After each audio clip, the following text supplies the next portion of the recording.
Sveiki visi, su jumis sveikinuosi aš Raudonasis Lapinas ir ar jūs norėtumėte, kad žaidžiant Minecraftą dešinėjame viršutinėme kampe būtų jūsų mini žemėlapis? Tai šiandien pasimokinsime įsirašyti tokią modifikaciją tiesiog su Fabric Minecrafto klientu. Ir, na, čia žiauriai geras dalykas, pažiūrėkit, wow, čia galima visko matyti ir žiauriai daug visokių dalykų yra. Tai jeigu ir jūs norite būtent tokio žemėlapio savo Minecrafto žaidime, krūmas, tai paspauskite mygtuką patinka, prenumeruokite Redfox Cloud kanalą, aš nebežinau, ką aš darau, bet keliaujam mokytis, keliaujam. Gerai, tai mums reikės 3 dalykų, keturių, vienas iš jų yra mano žaidimas. Ir visus juos mes galime atsisiųsti štai čia. Tai pirmasis dalykas, ko mums reikia, tai žinoma Fabric installerio. Tai tiesiog spaudžiam čia, puslapį matot, bus paliktas aprašyme, tiesiog paspaudžiat, atsisiunčiat ir viskas.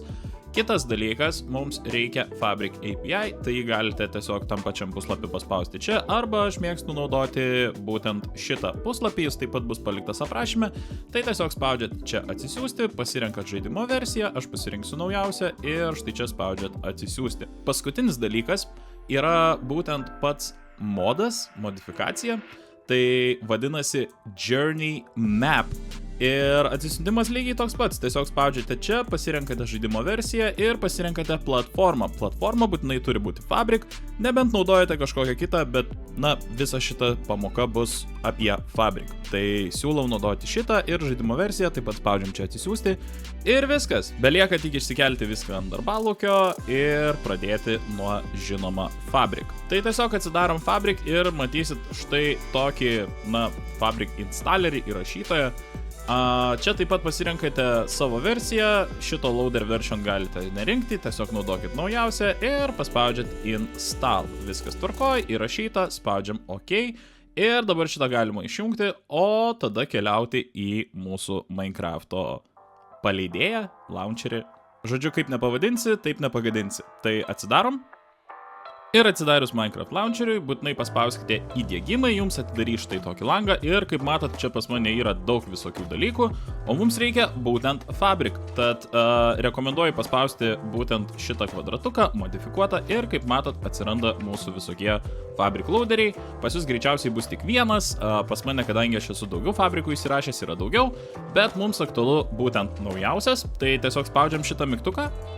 Ir tuomet mums atidarys štai tokį aplankalą. Kaip matot, čia yra Minecrafto failai, tai tiesiog greitesnis būdas, galite tiesiog per paiešką ten rašyti procentai, updata procentai, bet, paprasčiausiai tiesiog greičiau.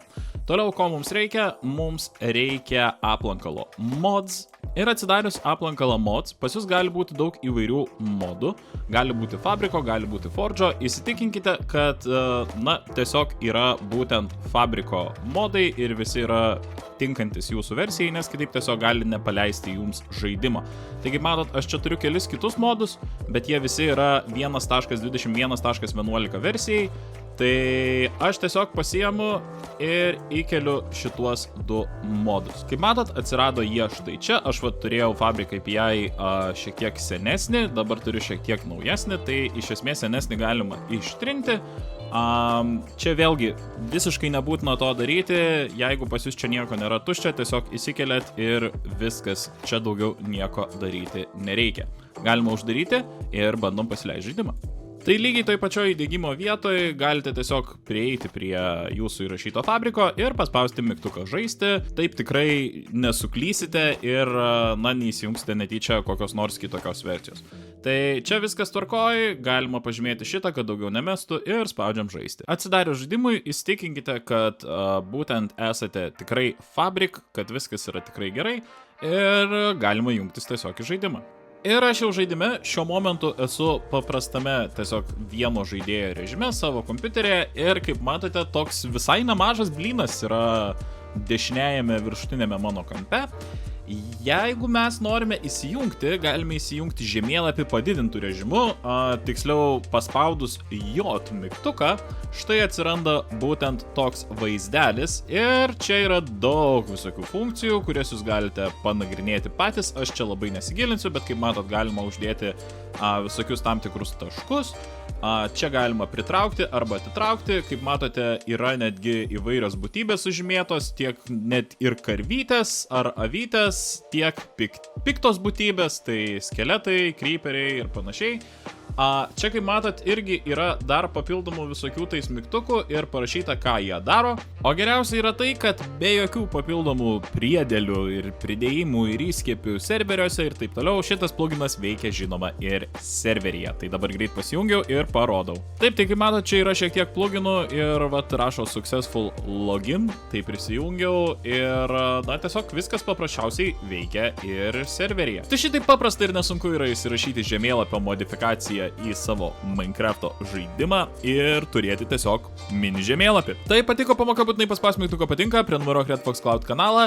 Jeigu mane žiūri kur nors kitur, būtinai paspaus širdelį ir pasiek Red Fox Cloud. Na, su jumis atsisveikinu, aš Raudonasis Lapinas ir sakau jums iki kitų pamokų ir kitų susitikimų. Ate!